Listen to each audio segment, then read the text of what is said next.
Fairy jelly is a really fun variation of an apple jelly that adds the lilac petals, which are in fact edible, and add just this kind of sweet floral taste to it. It's kind of fun. And as they float in the jelly themselves, it's really pretty to see. To make this jelly, I start just like I would any apple jelly, and that's with 4 cups of the apple juice, 6 tablespoons of pectin, and a half a teaspoon of butter, which will help keep the foam down. Then I'll place this on the stove and bring it to a boil.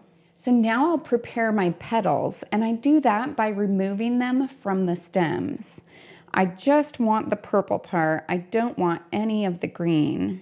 These are ones that I picked at the back of our property. We have a couple of different lilac bushes, which are kind of fun. Some of them are white, some of them are purple, some of them are a little bit more blue.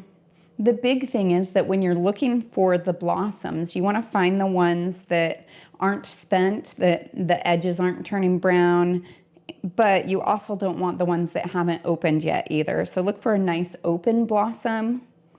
This is kind of fun too because, I mean, you don't need a lot of property to grow a little bit of the lilacs. It's easier to pull out the petals if they're fresh, so I recommend not picking them until just before you're planning on using them. And I need to do this for 2 cups worth. It does take a little while to get the 2 cups of petals that you need.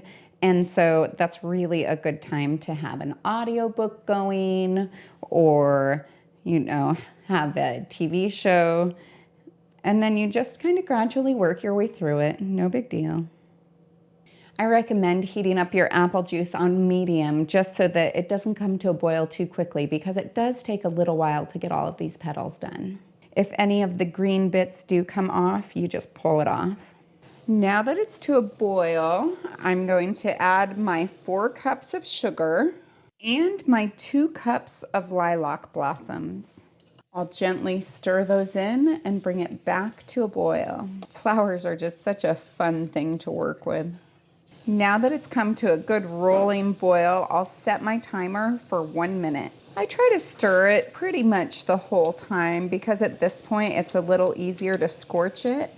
I really think it's pretty with those blossoms in there.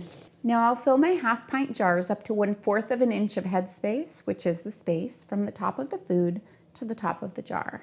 I try to put an equal amount of petals in every jar. They tend to float a little bit at this point. You can see just how pretty they are.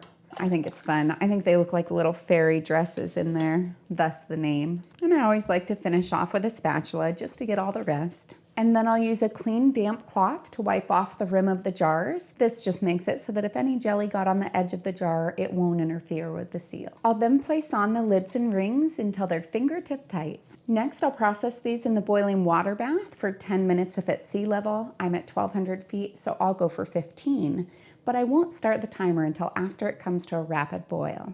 Now that it's all done processing, I need to remove the lid, turn off the heat, and let it cool for 5 minutes. I then place the jars on a heat-resistant surface about 1 to 2 inches apart so that they can cool down quickly. I'll leave them there for about an hour, and at that point, I'll start flipping it upside down about every half an hour until it's solidified because I want those blossoms to not just be on the surface of the jelly, but to be dispersed throughout it. And then I'll let them rest on the counter for about 24 hours to make sure that they get a good seal. After that, I'll remove the rings and wash them with hot soapy water and store them in a cool, dry, dark location and then use them in the next 1 to 3 years. So for my taste test, it's already solidified a fair amount as it's cooling down, but it's a little liquid.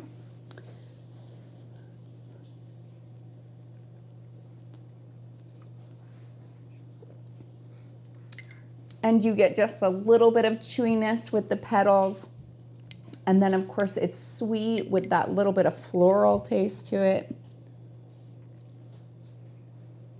And the apple is just a great backdrop for those lilacs.